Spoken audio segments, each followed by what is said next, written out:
Il est 17h11. Ce matin, 11h40, il y a une collision entre une voiture et un piéton qui survient sur le boulevard La Rochelle, à Sainte-Marie. Il y a des citoyens qui ont vu l'événement et qui ont assisté à la prise en charge à partir de l'appel 911.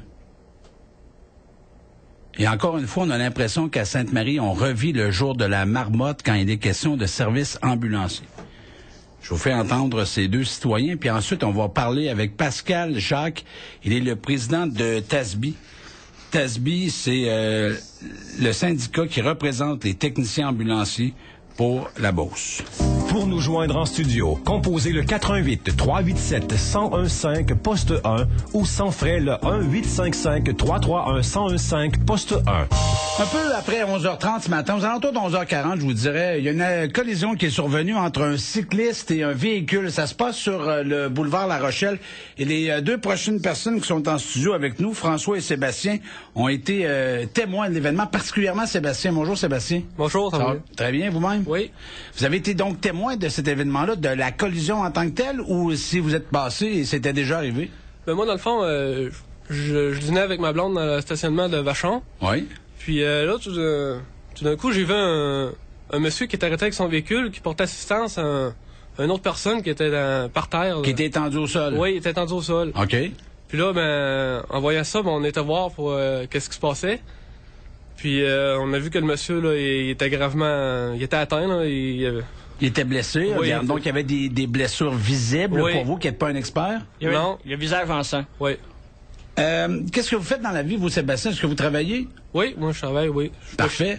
Non, mais je vous demande ça comme ça parce que, en même temps, je me dis, êtes-vous un spécialiste du monde médical? Ça nous aide quand on vient le temps de poser des questions, mais de ce que je comprends, vous travaillez pas dans ce milieu-là? Non, mais qu'est-ce que j'ai vu?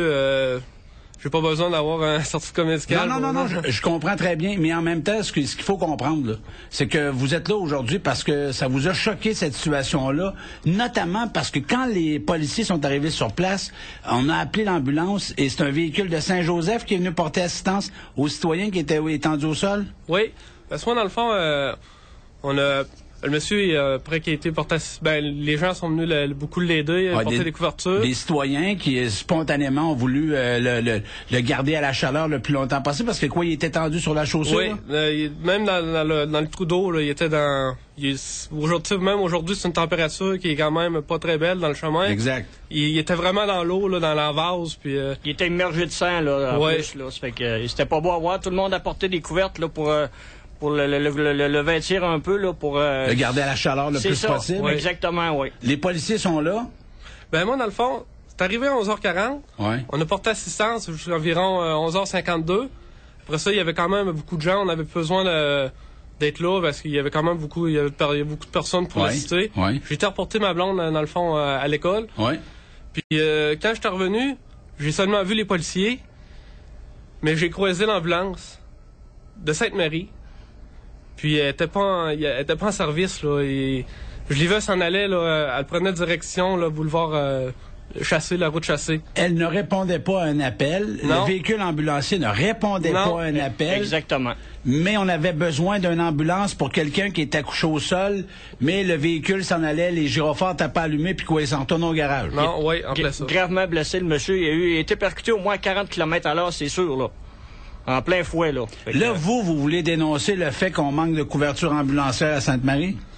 Ben oui. Parce que le monsieur attend 15 minutes, là, comme ça, puis ça pourrait être on sait pas, ça aurait pu être un accident plus grave, il aurait pu mourir suite à ses blessures. Ben, ce qu'on veut dénoncer, c'est qu'ils ont collé l'ambulance de Saint-Joseph et non de l'ambulance de Sainte-Marie qui a passé qui était à 2 minutes de là. C'est impensable, là. C'est inacceptable, là. On a un service ambulancier à Sainte-Marie. Pourquoi ça sert à rien d'avoir un service ambulancier s'il cale Saint-Joseph, là. Quand même qu'on aura 2 services ambulanciers à Sainte-Marie, ça donne rien d'en avoir un s'il appelle Saint-Joseph quand il y a un accident. C'est ridicule. J'imagine d'un père qui a des enfants, que son enfant se fait frapper puis qu'il voit une chose comme ça. Je sais pas quelle pensée qu'il peut avoir dans sa tête. C'est quelle sorte de... Le système, il est rendu où, là? Il y a un méchant problème. Est-ce que c'est la première fois que vous êtes confronté à ça? Oui. Parce que moi, ça fait presque 4 ans maintenant que je dénonce cette situation-là, du manque de couverture dans la région, mais quand ça nous touche pas, quand on n'en est pas témoin, C'est pas grave, ça nous dérange pas. Mais la journée comme vous, où vous en êtes témoin, là, on réagit fortement, mais il faut plus que ça. Je vous dirais que le problème qu'on a, c'est que oui, on a 2 compagnies d'ambulance, puis l'agence de santé qui sont nos voisins, ce sont eux qui délient les cordons de la bourse pour qu'on puisse s'assurer qu'il y ait des techniciens ambulanciers, des paramédics dans nos véhicules. Ils ne le font pas. Ils utilisent des statistiques qui sont vieilles de 10 ans pour élaborer un budget. Et à partir de là, on se retrouve avec des situations comme celle que vous avez vécue ce matin. Mais ce qui est encore plus grave, Monsieur François, c'est que pendant que Saint-Joseph vient répondre à un appel à Sainte-Marie-de-Beauce, si jamais il y avait un appel à Saint-Joseph, est-ce que vous imaginez comment ça se passe? Ça se peut pas que le système il soit corrompu à ce point-là. C'est impensable. On fait venir un véhicule ambulancier d'East Broughton en attendant que Saint-Joseph soit de retour. Mais non, c'est impensable, mais ce sont des décideurs dans des bureaux qui prennent les décisions à notre place, puis on se ramasse où on est en découverture. Combien de fois les policiers sont allés eux-mêmes reconduire la personne à l'hôpital parce que ça allait aller plus vite que si on attendait après l'ambulance? Mais ils peuvent pas intervenir, les policiers, eux autres sont là sur les lieux. Ils doivent être conscients de ce qui se passe. Le problème, les autres, ils peuvent sûrement faire quelque chose. C'est des personnes d'ordre public, ça. Absolument, mais quand il y a une personne blessée comme celle que vous rapportez, impliquée dans la collision de ce matin, on n'est pas autorisé à toucher quelqu'un qui est blessé. D'un coup qu'on le déplace puis qu'on aggrave ses blessures, il faut attendre des gens qui sont spécialisés puis qui sont formés pour ça. En l'occurrence, les paramédics. Mais on n'a pas les fonds nécessaires à Sainte-Marie-de-Beauce. Est-ce que vous saviez qu'il y a 2 nuits par semaine où il n'y en a pas 0, 0, 0? Les véhicules sont dans les garages à chaleur, là, mais il n'y a pas personne parce qu'on n'a pas débloqué le budget. C'est comme les urgences à Sainte-Marie. Le samedi à midi, c'est terminé, les urgences. Il n'y en a plus à notre nouveau centre, là, CHSLD, qui ont construit, qui a coûté des millions. Il faut pas se blesser. Ça a coûté 27 millions. Faut décider quand est-ce qu'on va être malade. On est rendu là aujourd'hui, là. À quelle heure puis quelle journée, il faut le prévoir d'avance parce que sinon, il y a des chances qu'on ait personne. Félicitations, on a un excellent système. Est-ce que vous allez porter plainte, par exemple, à votre député André Spénard à son bureau aujourd'hui? Parce que si lui est en relation directe avec les instances gouvernementales, c'est vraiment une décision gouvernementale. Parce que Cambie, une des compagnies d'ambulance, je sais pas combien de demandes ils ont fait au gouvernement pour dire « Hey, débloquer des budgets, on manque d'effectifs sur le territoire. » Monsieur Routier, c'est pas une question de budget, c'est une question de logique et d'intelligence. C'est une logique. C'est la logique là, qui est en jeu. Là. C'est parce qu'on parle de vie humaine. Je comprends, mais messieurs, je vous donne à 200% raison de ce que vous nous racontez aujourd'hui. Mais ce que je vous dis, c'est que la décision, elle est bloquée dans la bâtisse qui est voisin de chez nous, là, à l'agence de santé. Ce sont eux qui débloquent les budgets pour engager des techniciens ambulanciers pour mettre dans les ambulances. L'année passée, en janvier 2013, il y a un résident de Saint-Ange qui est mort dans le stationnement de Cambie. Il y avait des ambulances dans le garage, mais il n'y avait pas d'employés à mettre dans les véhicules. C'est une ambulance de Saint-Joseph qui est venue le chercher, puis quand il est arrivé, il était trop tard. Pas d'allure. On ira du bois. Je pense que c'est une situation à dénoncer, puis il faudrait qu'il y ait des correctifs. Ben absolument, il faut qu'il y ait des correctifs. Je vous le dis, là, ça fait 4 ans qu'on parle de ce système-là. On vit dans un système ambulancier qui date des années 80. On est en 2015. C'est révoltant. Au fil du temps, il est arrivé des nouvelles résidences. Le Château Bellevue, c'est une petite ville. Ils vont là pratiquement tous les jours, si c'est pas aux 2 jours. Ben ça fait partie des nouvelles statistiques de 2014, pas celles de 1995. Faut que ça change. Le système, il peut pas rester comme ça. C'est impensable. Là, l'homme a été transporté à l'hôpital? Quand on est repassé tout à l'heure, vers les environs de midi et quart, l'ambulance était présente. Fait qu'on sait pas non plus l'étendue de ses blessures. Mais au moins, elle est arrivée. Elle a fini par arriver? Oui, elle a fini par arriver, mais en tout cas... C'est Saint-Joseph. Oui, en tout cas, on se connaît dessus parce que moi, j'ai été arrêté voir. Oui. J'ai été demandé à un homme dans le fond qui porte assistance. Là, oui. Puis il a dit qu'il avait collé dans l'ambulance de Saint-Joseph. C'est quand même incroyable, hein? Ça se peut pas. Mais si le monsieur meurt, ça répète une question de minutes. L'ambulance à côté était même pas à 2 minutes. Il n'y a personne de responsable. Il n'y a personne de redevable. C'est plate, là, mais c'est ça. On est rendu là. Je pense qu'il faudrait que ça change. La population, je pense que les gens, ils sont habitués à cette heure de s'impliquer dans des choses là, comme la lutte contre le cancer, mais ça serait une chose que le monde il pourrait s'impliquer. Qu'on ait un service ambulancier à Sainte-Marie, présent pour les gens. Oui. On va tenter d'avoir les réponses, entre autres, avec les gens de Cambie puis le président de leur syndicat, parce qu'eux autres nous parlent. Eux autres sont capables de nous donner leur juste de la réalité. Je vous dirais que les techniciens et les techniciennes, là, les paramédics qui sont dans les véhicules, là, ils pensent la même affaire que vous autres. Ils sont pas contents de cette situation-là. Là. Allez pas penser que les 2 techniciens ambulanciers qui sont partis de Saint-Joseph, ils étaient fiers, là. Il n'y a rien qui les empêche d'arrêter. Ça se peut pas que le système les empêche d'aller sauver des vies. Ça, c'est impossible. Je crois pas ça, moi. Que le système peut les empêcher de sauver des vies. S'ils passent à côté, ça se peut pas. C'est impossible. Vous faites référence au véhicule que vous avez vu dans le centre-ville de Sainte-Marie puis qui répondait pas à cet appel-là. Exactement, oui. Ils peuvent pas être indifférents à ça. Ça répète quelqu'un de leur famille qui était là. Il y a des ambulanciers, moi, qui m'ont déjà dit, là, puis je vous le jure qu'ils m'ont dit ça, là, que si jamais il y avait besoin, ils allaient prendre leur propre véhicule pour aller reconduire un membre de leur famille avant d'appeler. Ça vous donne-tu une idée? C'est impensable.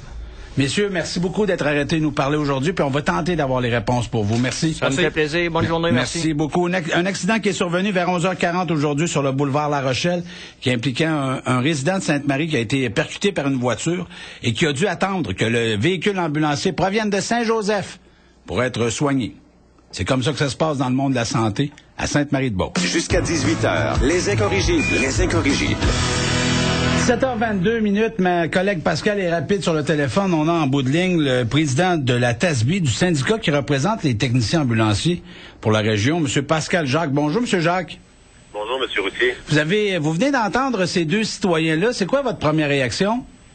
À les écouter, on trouve ça épouvantable et je peux vous confirmer, lorsqu'ils disent que le système est malade, ils ont tout à fait raison. Le système préhospitalier en notre région est vraiment malade et source d'un réel cancer. Quand je leur mentionnais que c'était une question de budget, là, que les cordons de la bourse étaient fermés, serrés à l'agence, je suis dans le champ, moi, là? Oui, effectivement, c'est toujours des questions budgétaires et je sais, M. Routier, vous faisiez référence au cas là, du 3 janvier 2014, c'est quand même récent, où qu'une personne est décédée en attendant un véhicule à Sainte-Marie-de-Beauce dans des situations sensiblement similaires. Et il faut se souvenir qu'il y a eu un rapport du coroner à ce dossier-là, soit Mme Louise Nollet, qui a déposé le 14 mai des recommandations en demandant à l'Agence de santé et de services sociaux de Chaudière-Appalaches de s'assurer de la couverture adéquate et versus le volume d'appels qu'il y a dans la région. Et j'ai vraiment absolument rien entendu à savoir de quelle façon que l'Agence s'est prononcée là-dessus. Je peux vous confirmer que moi, sur le terrain, il n'y a eu aucun changement suite au décès. On parle de mort d'homme, là. Suite au décès le 3 janvier 2014 à Sainte-Marie. Et là, on a un autre événement qui est très similaire et qui, encore une fois, on fait appel à une municipalité voisine, soit Saint-Joseph, qui, soit dit en passant, font peut-être 200 transports sur le territoire parce qu'il manque de véhicules. Ici. Attendez un peu, là. Vous êtes en train de nous dire que Saint-Joseph vient en support à 200 transports à Sainte-Marie. C'est presque un à tous les jours, ça? C'est peut-être 200 transports, un peu moins que 200, mais c'est près de 200 transports annuellement que Saint-Joseph vient de faire sur le territoire de Sainte-Marie-de-Beauce et les villages environnants qui sont couverts par la ville de Sainte-Marie. Donc, c'est énorme, mais c'est pas surprenant. Et malheureusement, ce n'est pas surprenant de voir des gens au sol attendre un véhicule ambulancier de Saint-Joseph qui viennent à la rescousse de la population locale. C'est pas du tout surprenant. Et c'est ce qu'on dénonce depuis nombre d'années. C'est ce que les coronaires dénoncent lorsqu'il y a décès d'hommes. Et malgré les recommandations, ce qu'on constate sur le terrain, M. Routier, là, c'est le statu quo. Là. Il n'y a aucun changement malgré tous ces événements-là, là, malheureusement. Monsieur Jacques, vu de l'interne, c'est quoi le plus gros obstacle dans cette problématique-là là, pour régler la situation? Parce que vous êtes à l'interne, vous voyez ce qui se passe. Qu'est-ce qui vous bloque le plus pour régler la problématique? Il y a deux sphères dans cette problématique-là. Il y a le problème de la couverture ambulancière, donc s'assurer que le volume d'appels reçus est bien proportionnel à la couverture ambulancière qu'on doit avoir. Ça, de ce côté-là, je pense qu'il y a un travail qui doit être fait. Et l'autre sphère aussi qui est problématique, c'est le type d'horaire qui couvre la région. Donc, un horaire de faction, ça ne permet pas un déploiement dynamique. C'est-à-dire, lorsque plus de troc à Sainte-Marie, on prend le véhicule de Saint-Joseph et on le tasse à Vallée-Jonction de façon à répondre de façon optimale, à arriver sur les lieux d'un événement. Pourquoi? Parce que c'est des horaires de faction, un horaire qui a été mis sur une mesure temporaire en 1989, où est-ce qu'on prend 2 paramédics de garde à leur domicile, et lorsque survient un appel, se rendre à la caserne, prendre le véhicule et se dirigent vers l'appel. Donc, ils ne font pas de déploiement dynamique de façon à toujours assurer la meilleure couverture d'appel sur le territoire. Je vous arrête, M. Jacques, là. La semaine passée, quand il faisait moins 34, ça vous toujours bien qu'on laisse virer les voitures une couple de minutes avant de partir de la maison pour se rendre à la caserne? Évidemment qu'il y avait des gens à leur domicile qui dormaient, puis il faisait moins 34, puis les véhicules étaient à l'extérieur, puis est-ce que le véhicule va partir? C'est un risque qu'il ne parte pas, puis on part plus, les temps sont étirés, les temps sont plus longs. En général, on quitte en 8 minutes, mais ça peut peut-être se rendre à 10-12 dans des circonstances comme ça, où il y a forte neige ou des froids intenses. Avec des horaires de 1989 que je vous ai entendu dire tantôt? Oui, c'est une horaire qui a été mise en place en 1989 par le Réseau de la santé d'une façon temporaire et qui a resté dans le temps. Et on va se dire les vraies choses. C'est évident que payer 2 paramédics de garde pendant ces jours, le coût est moins élevé que de mettre deux paramédics de garde en horaire à l'heure, faisant en sorte qu'ils peuvent quitter plus tôt. Donc, c'est sûr que la raison, elle est fortement économique, faisant en sorte qu'aujourd'hui, nous avons une découverture sur notre territoire. On s'entend qu'on peut pas mêler argent et santé, là. Je pense que c'est deux choses qui devraient... Nous autres, on s'entend. Oui. Mais je pense que M. Jacques aussi. Le préos est beaucoup traité comme en silo. Ce qu'on réalise pas, c'est que des vies qui sont sauvées, des morbidités qui sont plus faibles, ça fait en sorte que ces patients-là restent beaucoup moins longtemps dans le réseau de la santé, l'hospitalisation, les soins intensifs, les chirurgies reliées au temps d'attente. Une personne qui fait une douleur cardiaque, le chrono tourne, faisant en sorte que les cellules cardiaques, là, au mesure que le temps passe, il y a des séquelles importantes sur le patient. Et ça, cette analyse-là, de voir le système de la santé d'une façon globale, n'est pas fait. Ce qu'on regarde, c'est qu'est-ce que ça coûte pour le préos, d'une façon tout à fait isolée, et on dit que ça coûte plus. Mais d'une façon globale, le coût est peut-être moindre de ce qu'on voit transformer un horaire de façon à donner une meilleure couverture. Mais ce travail-là n'est pas fait. Et Pourtant, le Comité national d'experts s'est penché et ils disent que le préos doit cesser de travailler en silo et de s'incorporer globalement dans le réseau de la santé. Pourtant, les gens en arrière de ça, il y a des médecins. M. Barrette, le ministre, est un médecin. C'est quelque chose qu'il a étudié, qu'il a vu, qu'il a appris. Il devrait être conscient de ces choses-là quand il prend des décisions.